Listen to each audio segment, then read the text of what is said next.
Let's try this again. Sorry about the sound issues. We did test run this a couple of times and it worked absolutely fine, but you know how these things go. We were just talking actually offline about how stressful live sound work is and why we all like to be in studios. All right, starting again, Screen Music and Sound Guild is a newly invigorated version of the Screen Composers Guild, which has been around for about 8 or 9 years. We, about a year ago, we reincorporated and expanded our membership to include all of those who work in music and sound and every other aspect of sound to do with anything with pictures. So we've got quite a lot of new members on board, and what we're trying to do is obviously at the moment keep things rolling, keep things interesting by having some of these panels online, as well as in person when we can in Auckland and in Wellington. Well, you can probably do that right now. But so I encourage you, if you haven't heard about the Guild, to sign up and become a member if you're interested, or at least sign up to our newsletter so you can get some interesting news and facts and tips and ideas and connect with other people in the music, sound and screen worlds. I'm the co-chair of the Guild, and behind the scenes we also have a number of other of our executive committee watching today. And just a reminder, we have another one of these events tomorrow on a whole other separate subject.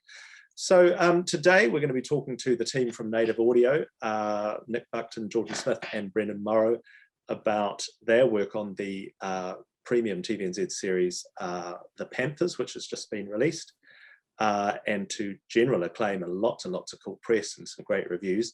I must say I've been really enjoying it. It's a really fascinating blend of a blend of almost documentary, contemporary music, and also historical or period drama in 1970s Auckland, which I vaguely remember, being born and halfway through it. So today I just thought I'd get our speakers to perhaps briefly introduce themselves, a little bit about where they come from in terms of their career, or wherever they like really, and I guess a little bit about what they actually did on this project. Nick, if I can kick off with you again. Yep. Sure, no worries. So I'm Nick Buckton. I'm a sound designer and re-recording mixer at Native Audio in Auckland. On Panthers, I was the sound designer / sound effects editor. It was mixed by Gareth Van Niekerk. But yeah, that was my role. I've been at Native about 20 years. Background, as we were saying before, bands, which is the same as most people in our positions after the pipe dream of rock stardom dissipates. And yeah, I've been there about 20 years, and I mostly cut sound effects for a living, which is pretty fun. Great, cool. And look, we're going to get into more detail, obviously, but I just thought a brief intro would be cool. Jordan. Yeah, I'm Jordan Smith. I was the dialogue editor and ADR mixer for the Panthers. I started at Native Audio around 2012, it would have been. I kind of came out of Maine's Music and Audio Institute of New Zealand, started there, wanting to record bands and things like that, not really kind of knowing what to do out of high school, and then kind of realizing I wanted to do more post stuff. And then I was lucky enough to end up editing audiobooks and things at Native Audio about then. And then from there, just kind of grown with the team, did a brief stint in Canada doing dialogue editing on a few B movies and things, and then came back just before 2020, and that's kind of where I've been. Yeah. Fantastic. So I didn't know where you were going to go when you said B movies. Yeah. But that's cool. We'll deep dive into that later. Oh, no worries. Brendon. Yeah, hi, I'm Brendon. I started in audio sort of in the early to mid 2000s at Native Audio, which was then Eden Terrace, which was then Eden Post, and then ended up as Native Audio. I left there sort of about 2009, 2010, and went traveling for a few years and got back sort of in the early 2010s. And since then I've just been freelance in Auckland, freelance sort of everywhere, doing advertising, TV, film work, and even some music composition. So yeah, I guess a bit of a jack of all trades, a master of none. And on Panthers, I kind of applied that a little bit. I worked on the dialogue and effects, but mainly my primary role was organizing the music as the music editor. All right. Well, perhaps just because I should point out that I'm very much a music person. I'm not particularly versed in all the various roles that you have. So forgive me if I ask any completely stupid questions. I should also say to those of you who are watching, if you have any questions at any point, just fire a question in the comment box on Vimeo, and I'll get those through to to ask our speakers today. So just at any point, if you've got any, I'm sure much cleverer questions than I do, please fire away. Well, I guess if we can start with the music, because my initial when I watched the series, it's a fascinating blend of featured music, which often becomes, even within the same scene, becomes background music, and then it becomes featured again. How did that? What did you start with? Did you record the tracks first? Is it live? Some of the stuff seems really live, the hip hop stuff particularly. What came first? In terms of process, because I mean, as you probably know, there was a few composers involved. Yeah. So a lot of the sort of score, I guess what you would traditionally call score, that would sit, against the scene, was done by Jonathan Crayford. Sure. And he sort of just cooks up everything himself. I think he does a lot of live recording. He's pretty amazing, the piano. And then he would deliver that stuff. And then they had the whole kind of hip hop angle, which was managed by Choice Vaughan, right. Who's Joel Tashkoff. And he works a lot, I think, with Diggy Dupe. So that was kind of that angle. And then there's a whole other world of stuff, which was Troy Kingi and a lot of his material, which was, I think, pulled from stems from his record, and then new stuff that was made for the show and just general jams. And in the edit, I think they had a lot of that stuff. And then they also had just temp tracks. But I guess the interesting thing with this show was we actually ended up compiling a lot of that just in post. I think Tom, primarily the producer, and I think he was director on a few episodes, had some pretty cool ideas. And so our sessions as the show went on became about just playing with that stuff, like with a scene, we'd start with a hip hop track. And then we thought, what if we put it on the radio for a couple of minutes while they're in the scene, and it's like they're listening to it, and then we'll pull it back out again. And that sort of stuff has just sort of evolved through the process of post-production. So right, pretty organic, really. Yeah. I don't know how much of Tom was this grand design, but I feel like a lot of it was just on the fly as the show started to come together. Sort of jamming it. Yeah. I think so, yeah. Because looking at a couple of articles I read about Tom and Tom Hearn, and so who the other producer's name I've forgotten, but they created the series, I believe, and and a lot of it was obviously the history is fascinating, but and a personal history as well, by the sounds of for some of the creators. But it sounded like they used music from the period as a kind of starting point as well, even for creating the actual scenes or creating the series itself. Yeah, I guess a lot of the stuff that Troy had sort of harked back. I mean, I think some of the tracks they used was from his Freddie Caesar album, and it is that kind of funk sort of stuff, maybe that through it sort of felt a little bit 70s, a lot of it. But then I think a lot of it wasn't also just by any design. I think as we got to sort of episode one, towards the end of episode 1 or 2, we started to feel that all the hip hop stuff would sit quite nicely against the Muldoon, and that was kind of that world. Right. And then the theme sort of developed that we would then go and apply through the later episodes. But I don't think too much of it was really designed at the outset. Even with the period stuff, it was just the stuff that had been chosen, and then it all just sort of started to come together once we were playing with it. Sure. One of our listeners, viewers, whatever you call them, Jake Slaney has asked, was there any live tracked music, like on set? Because some of the when I, looking at the actors perform hip hop, like a free flow stunning rap, it sounds incredibly live, or some bloody good lip syncing going on. Yeah, I think there's obviously the sequences in the show where Diggy's rapping, and we sort of cut across to that. And I think those tracks were made, and so that was almost treated like a music video.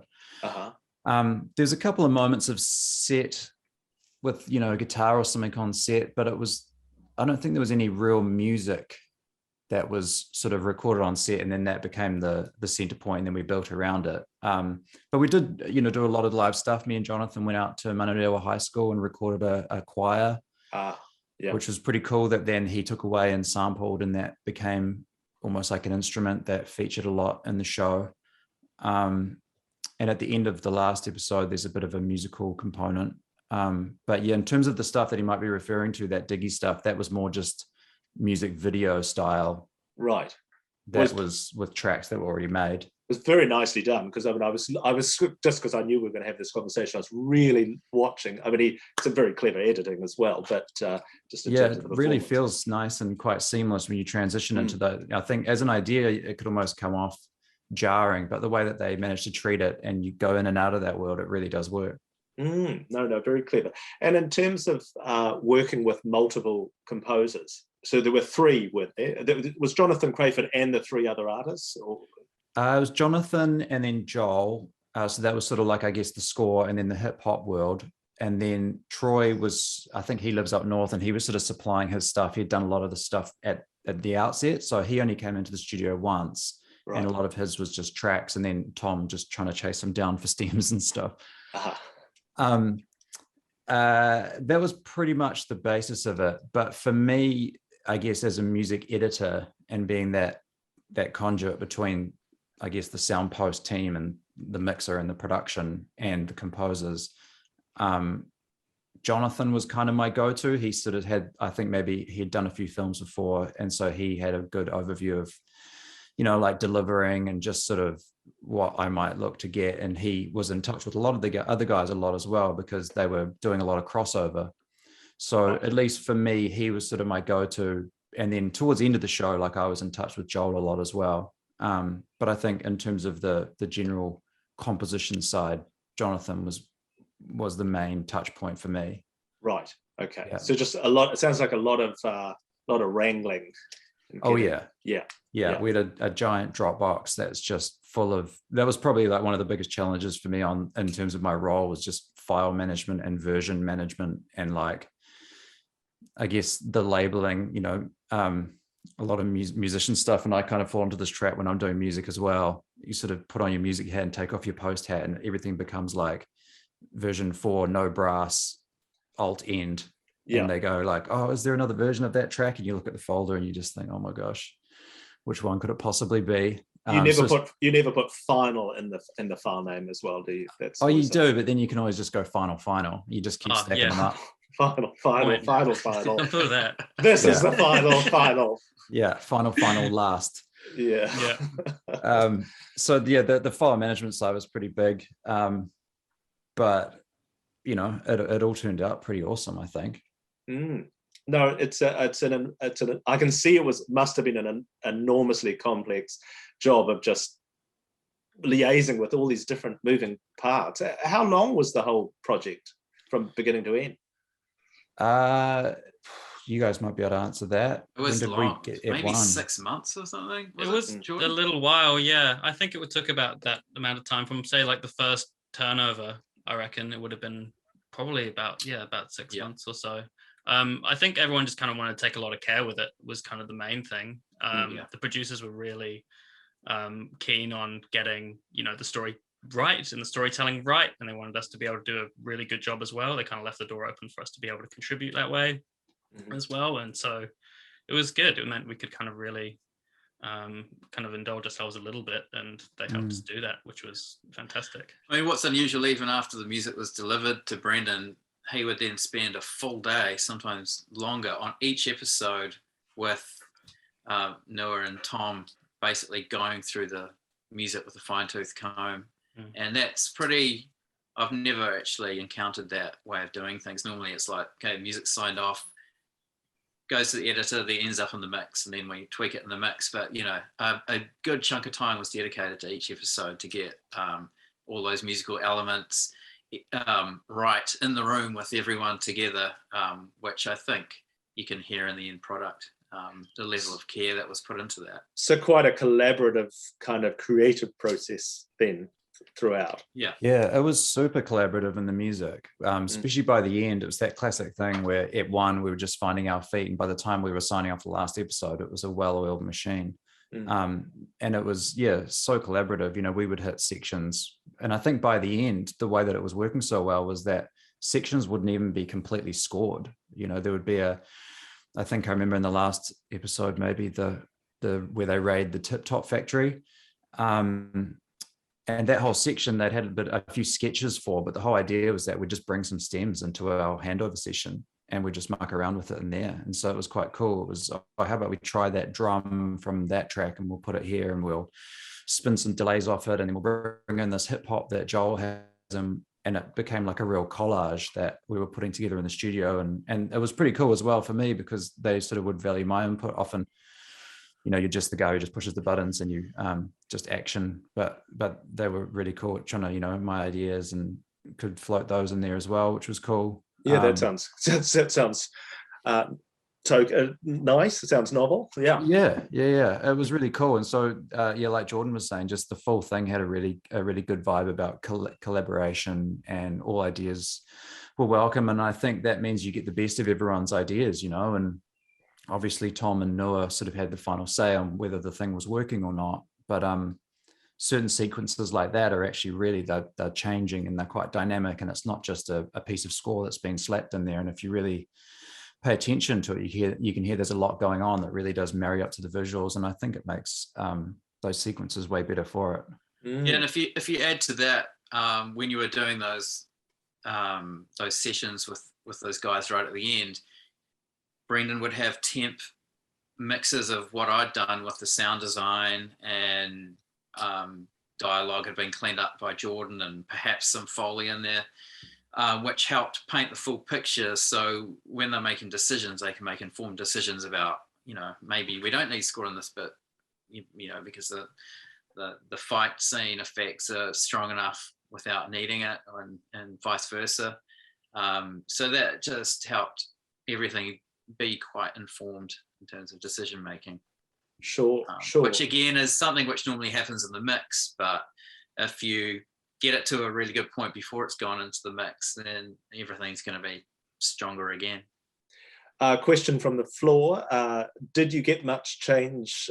Did you get a lot of change notes from directors and producers? It sounds like it kind of was just until it was signed off. Was it one of those ones where the sign off was moving, or was it just, did you have a deadline, or a hard deadline? There were hard deadlines. There's always hard deadlines. Yes. Arbitrary deadlines, I call them. I mean, yeah. I can't speak for the others. I wasn't. No, actually, none of us were in the final mix sessions. Right. Which Gareth did. I know from a sound design perspective, I had hardly any notes at all. But anything. Because you're just that good. No, well, there is that, but thank you for saying that. But I think it's down to a trust thing. I've worked on most of Tom Hearn's projects, and I think I know what he expects and deserves. But it was also a case of anything that needed addressing, Tom might approach me, and you know, it was just the odd thing here and there, but generally it would be minor stuff, and there were things that Gareth would be able to address in the mix pretty quickly. We probably left a little bit too much to Gareth to do in the mix from my perspective, but that's all good. In terms of music and dialogue, you guys can answer that. Maybe. Oh, sorry. Before we get to music, so we can talk about that. I do want to get to sound design as well. So maybe let's sort of get there via music and dialogue. Who wants to speak to that? Sure. I mean, I was just going to say, like, in terms of like things getting signed off and stuff, at least from a dialogue perspective, I mean, majority of the stuff, I'd often have the producers kind of in with me during ADR anyway. So anything that I'd edited or the episodes that Brendon had edited, they were kind of just checking in and seeing where things were at anyway. And often with those kind of ADR sessions as well, again, it's very kind of open collaborative sort of thing. Anything that they felt like needed to be addressed or added at the time kind of gets done at the time. And then if there's any kind of other questions, it just sort of gets fed back after the first or second watch down kind of thing, and kind of approach it that way. Yeah. Sure. Now we're going to come back to ADR and loop groups and all the other crazy good times. Nick, can you talk a little bit about sound design? Was there a lot of sound design in the series?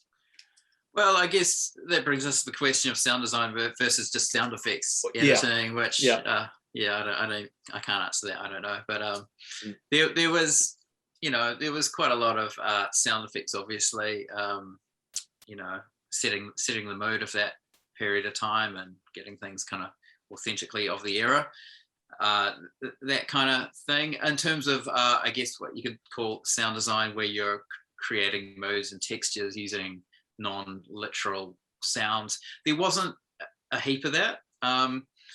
There's a little bit in episodes 1 and 3, I think. It's a few drones and tones, and generally I would be motivated to do that kind of thing via the offline, and I get provided something from the editor and they've laid in some kind of mood sound effect, and so I'd take that as my blueprint and then try and work on that and build on that. But I don't think the series necessarily tonally lended itself to a lot of that, because the music was doing so much to create the mood in itself. So I kind of tried to do that kind of thing sparingly, and I don't even know if all of it ended up in the final mix, because the music possibly did the job.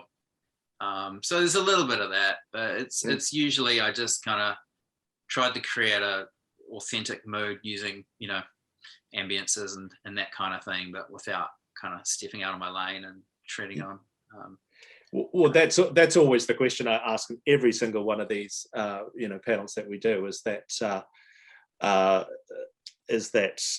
where does the sound design stop and where does the music begin? And do you work with the composer at all, or do they just give you the music and then you work around it, or is it a bit of back and forward? It's every project is completely different. Like there's no, you have different composers who like working in different ways. Some are really collaborative, some you just don't hear from until the end, and it just depends. In this case, I didn't have really anything to do with the compositional side of things. That was all being done in the background. I think I did most of my work before hearing almost any of the music. So I just kind of treated it as though there was no music and make it sound good, and leave it up to the mixer and the rest of the team to decide what they want. But I think as long as you provide something underneath that sounds good, all bases are covered. Sure. Okay. But it is a grey, murky line sometimes, and I think having open, collaborative conversations with the composer and the director as to what they want is always good at the start of a project, not so much at the end. But it is. Yeah, it changes in each one. I think you just need to have those conversations and figure out what's happening. But at the same time, sometimes it's organic,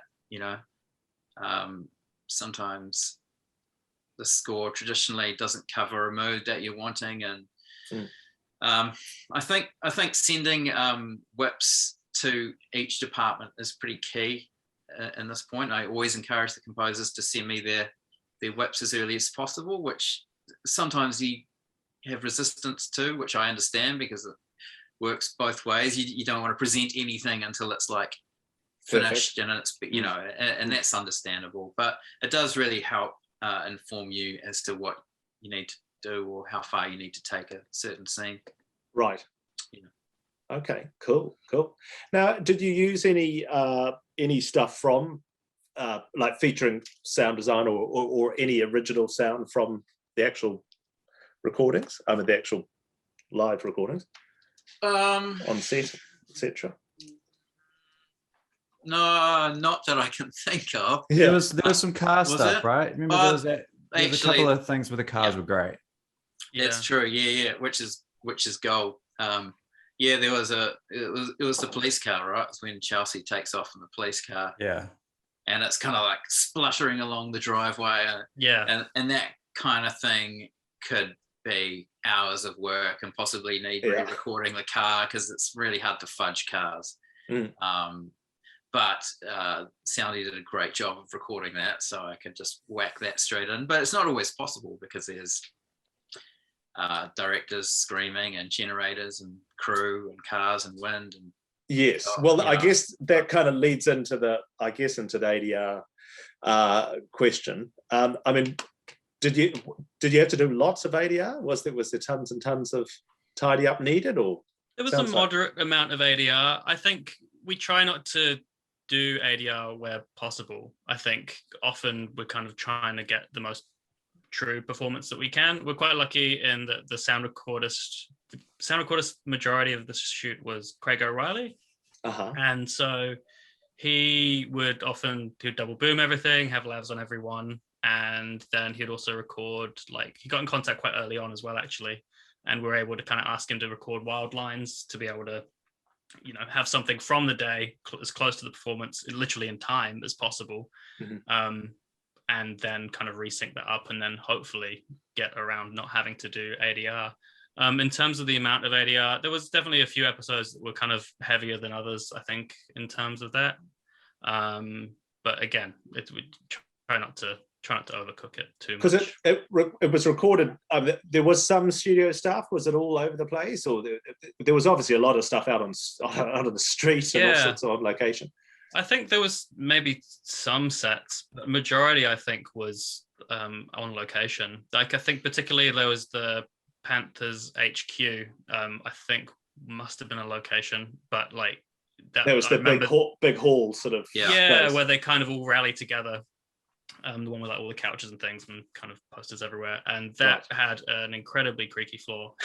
And so the sound recorders got in quite early and gone, hey, we're trying to do everything we can to sort this out. But we knew at the beginning of that, we're like, okay, we're probably going to need to look at these scenes. And we did end up doing a few bits in some of those scenes. I won't point exactly to which things we ADR'd because that would be telling. But I think there was one shoot day, their first shoot day in the HQ, which was incredibly creaky. So that's when the Soundy sent in his rushes and went, is this fixable? And we fix the floor. So I think they did. I think they went around and they nailed down the floorboards. And there's always going to be like those anomalies. Difference. It makes a huge difference. And and it's great that he had the time and care to be able to do that and let us know on the outset too. But there was some things we did have to do ADR for. I mean, we always end up having to do stuff for clarity and requests that the producer wants as well, added lines and things like that. Particularly as sort of more shows get sold at the moment to streaming services as well. There's always this sort of conversation of how much do we need to ADR for an international audience happens quite a bit as well. No, why would that be? Just as a novice, is that in terms of clarity or like? In terms of clarity, I think people are getting a lot more used to sort of our South Pacific accent now, but there's always a line I think that people try to play, but I think we kind of stayed true to that in the series as much as possible. I mean, that was my overall impression. It's incredibly, even though there's the sort of magical quality to the way the series is put together, it's very realistic. It seemed very kind of just real.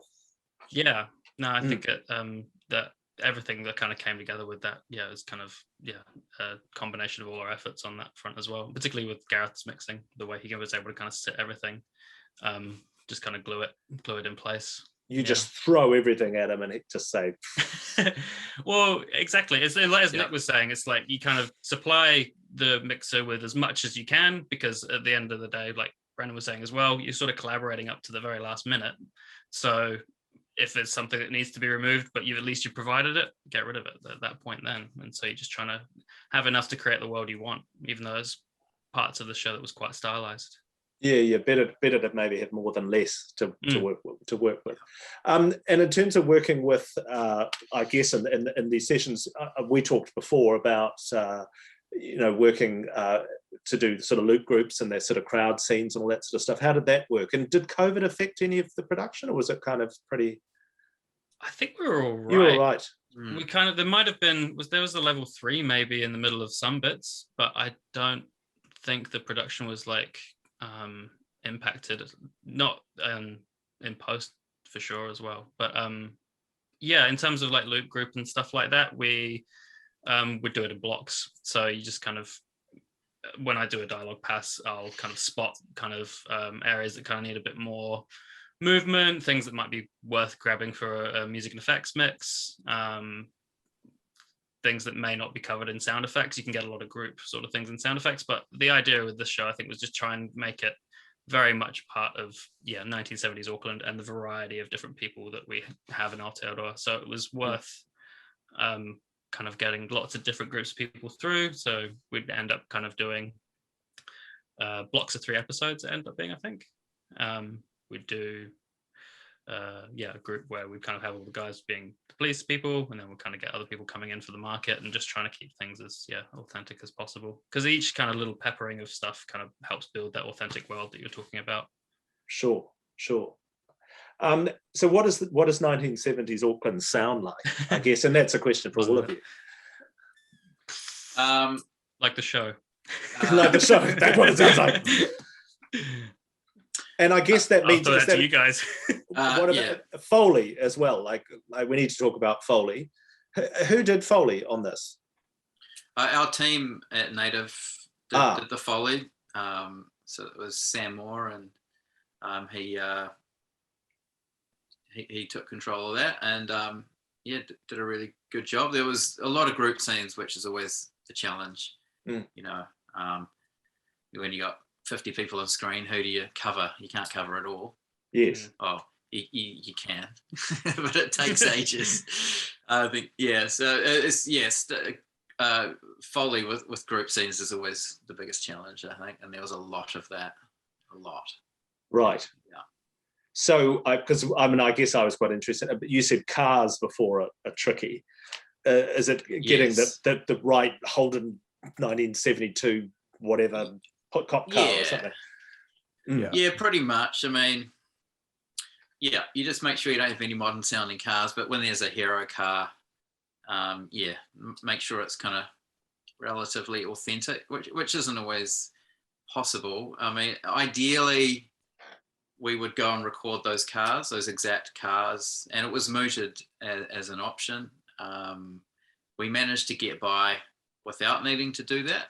I think it was kind of a timing and budgetary decision, but at the same time, I think we got enough, like we were saying before, with production sound to be able to cover some key moments. And then out of my library, I was able to kind of piece together the rest of it and get it sounding kind of believable. I think actually Brendon actually did the spot effects on a couple of episodes, and he had the most challenging car scene. I had to jump onto another project, and then I saw that particular scene. I think it was episode 5 where they're pulling down the statue in Australia with the ute. Yeah.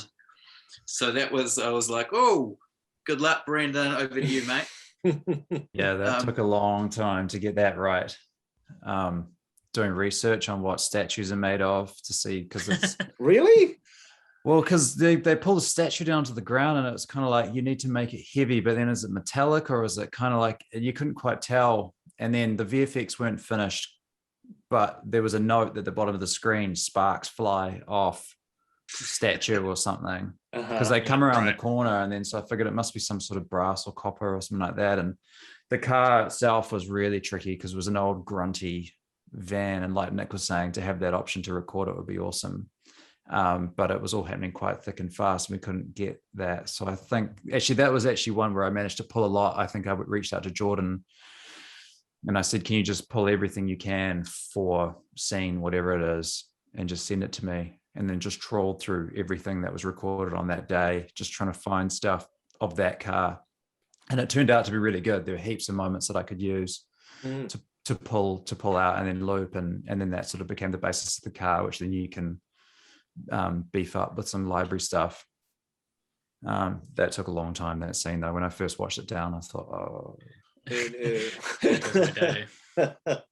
So are car nerds going to be able to say that's not the 1972 Hillman Hunter or whatever? I'm not. Hopefully not. Hopefully it's pretty good. I think we made a pretty good effort to be pretty close to what I mean, whether it's an early 1972 Hunter or late, probably someone out there will find a problem with it. But there's angry comments. Angry comments. Yeah, if you're noticing and annoyed by stuff like that, I think you really need to reconsider your life. And, Agreed. Yeah. You never read the comments anyway. That's no. Never. Speaking of comments, the live feed has actually crashed, so we're just going to carry on. So unfortunately, that means I can't get any questions from. We're still recording it, so we're going to put it up afterwards. Sure. But it does mean I can't get any questions from the floor. Uh-huh. Which might mean that I might need to get you to volunteer some subjects. Or I guess things that were interesting for you personally to work on this project, or things that you've taken away from it. Discuss. I just think, all the stories we work on are valid in their own way. I think this was particularly interesting, being from Auckland and knowing about dawn raids kind of vaguely, but kind of not really engaging in the human aspect of it. And kind of, it was actually an eye-opener. It was like, holy crap, this is happening in our city. This is awful. And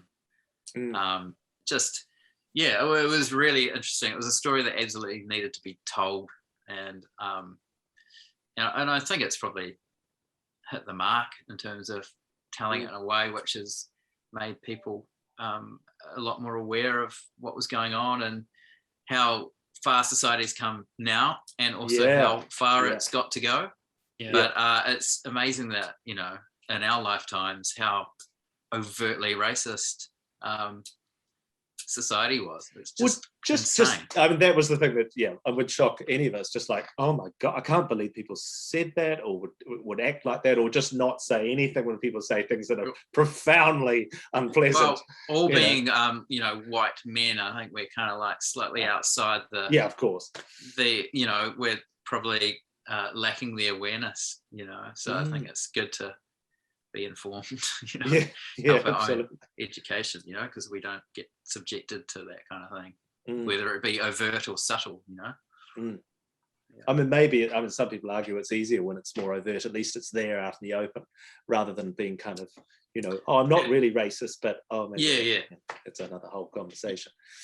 Who knows? And Jordan, what are your big takeaways from this series? I mean, I'm a migrant to New Zealand from like 2004 myself, so it was kind of like there was always going to be some aspects of New Zealand history that I didn't kind of actually end up. Do you have your passport through school? Can you show? Can you show us, mate? Both of them, baby. No, but it's it was eye-opening to me in that, like, also people that are my age and did still grow up here were not necessarily kind of in the same way Nick was saying, kind of fully aware of like the impact it had and the human aspect of it. But in terms of like the series itself, I'm very happy to have been able to be a part of it, and obviously it's doing really well. Well, I think a second season might be pretty likely by the sounds of things, or potentially. I think they've got an initial funding grant for script development, I think. Something along those lines. I mean, I guess it could have been my feeling, and I guess what they probably wanted to avoid strongly was creating just a dry biopic, about a historical thing that's sort of stuffy, and that the fact that they've really tried, and Tom Hearn's very good at that, at speaking to a contemporary sort of audience. I mean, that's how you kind of get breakthrough and cut through, especially in a market that's just saturated with endless content. You know, how do you get that cut through? And this is different enough to do that, I think, and from an international point of view, maybe as well. Brendon, what was your major takeaway from this? I mean, obviously, other than the you know, the content that these guys are talking about, which is of course all true, I think just on a sort of soundpost music audio side, I think that collaborative stuff we've been talking about, which is just it was so nice and so refreshing and such a cool thing that, you know, it would be great to take to other projects. And I know that not every project can work that way, depending on how roles are siloed and who's where and stuff. But there was such a good, beautiful result, I think, that came out of, you know, for example, these sessions that we had doing the music, or just having lots of people in the room and lots of group decision making and just trying stuff out. And I think that when you do get the best of everyone's abilities in a room like that, then you end up getting the sum of all those parts, rather than so much of our work can often just be that sort of siloed, you know, you're over here, do your thing, send us a whip in 2 months and we'll see if it's good or not.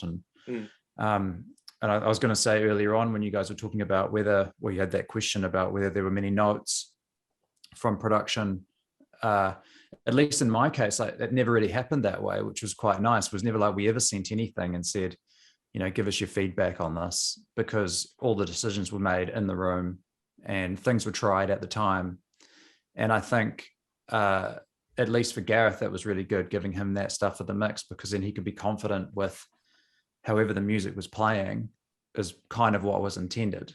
And, you know, minus a few notes I would give him, it would be like, this is how the soundtrack should probably sound, and then do your thing with it. But this is the sort of baseline. And I think it made, at least on the music side, a really nice streamlined way of working, which I think would be nice to carry into other projects where possible. Well, the fact that you say it's streamlined, which on the face of it, it sounded incredibly bloody complicated with lots of different moving parts. But it sounded like it was, as you say, a proper collaborative team effort. I think that, of course, like, there was definitely challenges with getting stuff organized, and just even to begin with in the first couple of episodes, when you're setting everything up, about how do you even handle all this material. You know, I think originally I was looking to get stems from Joel for a lot of the hip hop stuff, and then I was sort of pulling it all down, and, you know, he sort of had his 808s and his sub bass and everything was in there, and I'd play it all together, and it didn't quite sound as good as his master, because his workflow isn't like that. You know, he has all sorts of stuff chaining off his master bus, and then it was sort of like, well, why do we even need stems for this? You know, the process of having stems and what would normally be done to be able to provide that to a mixer. And then I just called Gareth and said, look, you don't really need stems for this, do you? And that was good. You know, once we had that process set up, then I knew that a lot of the material that was coming from Joel we don't need it stemmed out. Sounds great, plays well. Gareth can throw those stereo mixers through an up mixer so it plays nicely in 5.1. And same thing with Jonathan, had a really good workflow. So I think, like with any show, mainly the first episode is that real crunch time of just getting your systems in place, and that was particularly tricky. But then by the last episode, we were humming in a really nice collaborative way. Sure, absolutely. I guess that's, I mean, I'm sure you all feel the same way. I mean, when you look at major films and series and that sort of thing, you see the same people working together again and again and again. I mean, it's what clients are anyway. But do you work with, not just on this? I mean, I noticed, Nick, I think you said you've worked with Tom Hearn before on other series. Yeah. Had you? So do you have that with, do you have lots of other clients who are repeat clients coming back, and you're working on, you can see their career align with yours? Yeah, generally they come back. You know, it's not always up to the directors, and, you know, sometimes you know, there's different reasons behind going to various places, and you know, co-productions mean that sometimes post needs to go overseas and stuff like that. But yeah, generally that's what we try and do. We try and get a good relationship and do an awesome job, and Tom and I get on really well, and we've had some really cool projects together. So it's just a continuation of that, really. Sure. And how are you guys, I guess, working in the current environment in terms of, for those who are watching or not in Auckland, if we're all still in a 5 week? I think time has become irrelevant, but I think it's been about 4 or 5 weeks. Yeah, to say. I have no idea. Been No. ages. Too long. How do you guys work at the moment? Well, it's definitely a challenge to a certain extent. I'm basically, the day of lockdown, I started a feature film track lay and mix that's playing at the Vancouver Film Festival next week. Right. So my first kind of 3 weeks were pretty uncomfortable on the hours front. This is my studio here, actually, which is basically the day of lockdown got announced. We just all jumped in and shoveled gear into the boot. So this is actually, I've got Native's theatre computer sitting here, and bits and pieces. And so obviously I'm mixing a 5.1 film for a festival through headphones, which has challenges.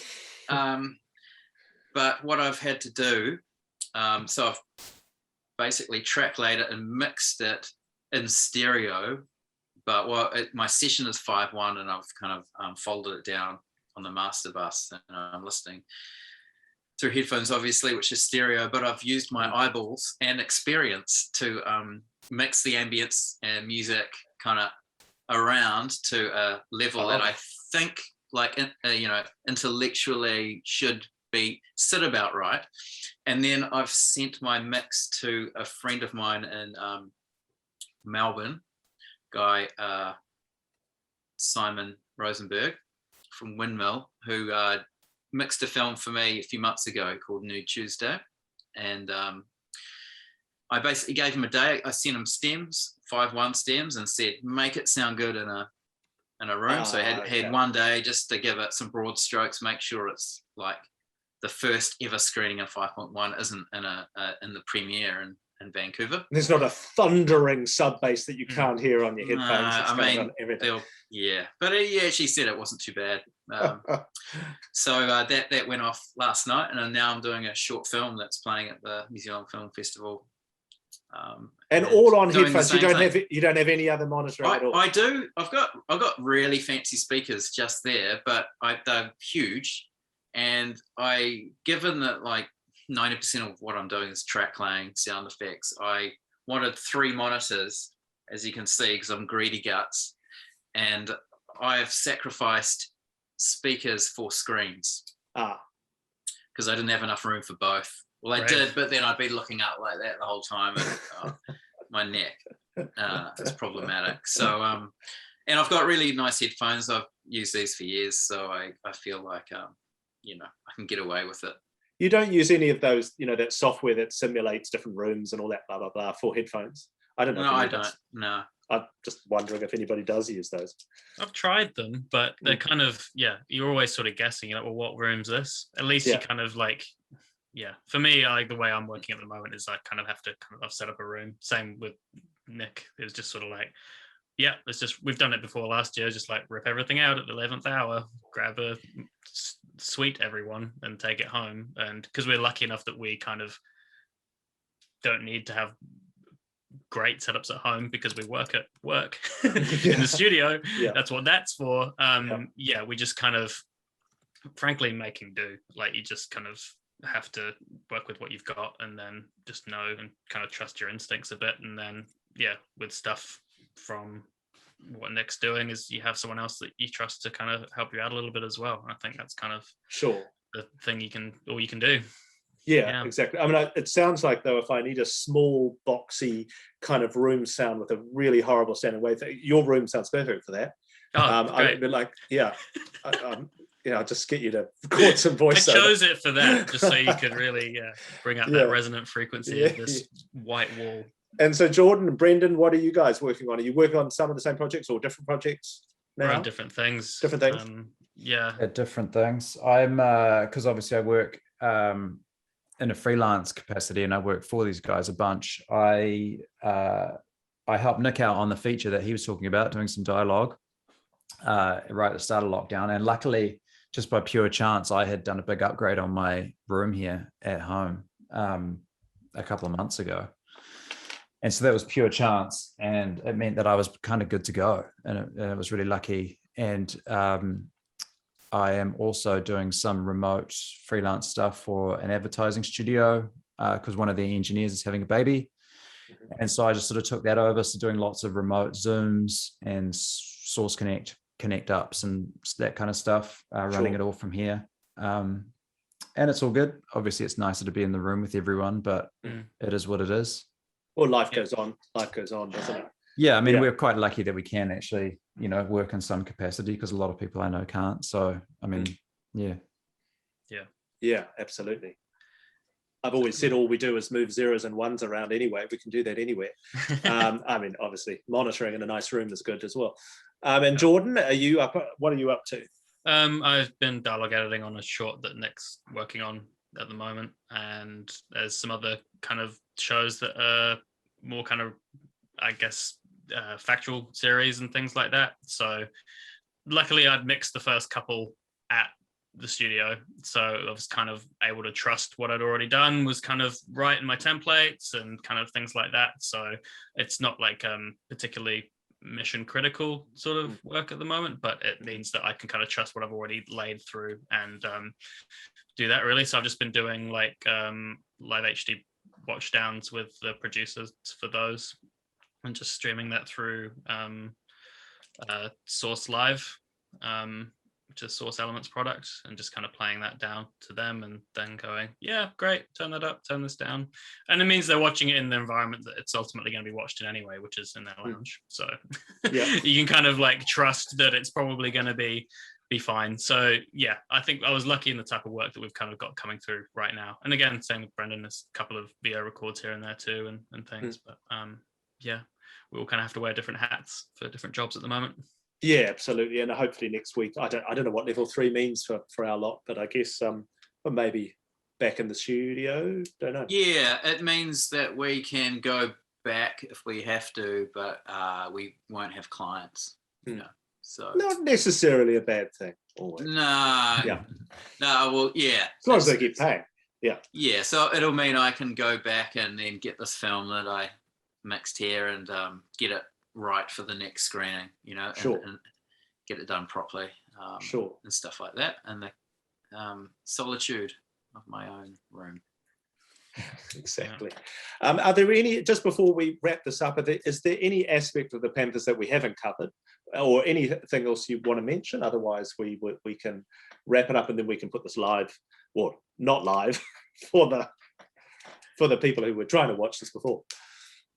Sure. Is there anything I've missed? Are there any wonderful details, any nice little stories or anecdotes you want to end on? It felt so long ago. I can't remember. You've already moved on to 3 projects since then. Yeah. Well, it's funny because, by the time some shows do come out, it's sort of like often you're kind of 3 months into something else or what have you. So you kind of go, yeah. I mean, I had to rewatch a couple episodes just kind of bring my mind kind of back to everything and things. But yeah, I can't think of any other kind of really exciting stories. No, it's just a nice production, really, wasn't it? Yeah. Well, hopefully, sorry. I was going to say, I'd be interested to see if they do get season 2, sort of what happens with the story and script and stuff, because obviously working on it, I was also a fan of it, like the other guys were saying before, it's such an interesting story and so crazy and such an enlightening kind of process to go through to learn about. So I'd be interested to see what where did the story go in real life and what will they do with it in season 2. Yeah, looking forward to that. Yeah, absolutely. Well, look, I hope we can have you guys back, maybe next year in the flesh at some event so we can, talk about more music and sound issues. Thank you very much for your time today. And I'm sure this will be a huge hit on Vimeo when we put it on there. But yeah, thank you. And look, I hope to see you again in level 2 or something. Yeah, likewise. I'm sure we'll look forward to having some takeaways. I personally just want to go to Mitre 10 and get some potting mix. All I've wanted for 3 weeks. Not essential? Gumboots are, but not potting mix. Oh, so you can stand in the potting mix, but you can't get the potting mix. Yeah, That's yeah. gutting. Yeah, it is. It really is. Cool. All right. Well, I'll stop recording there, and thank you very much. Cool. Thanks. Thanks, Marshall. Thanks. Cheers, Marshall. Cheers. And thanks, John.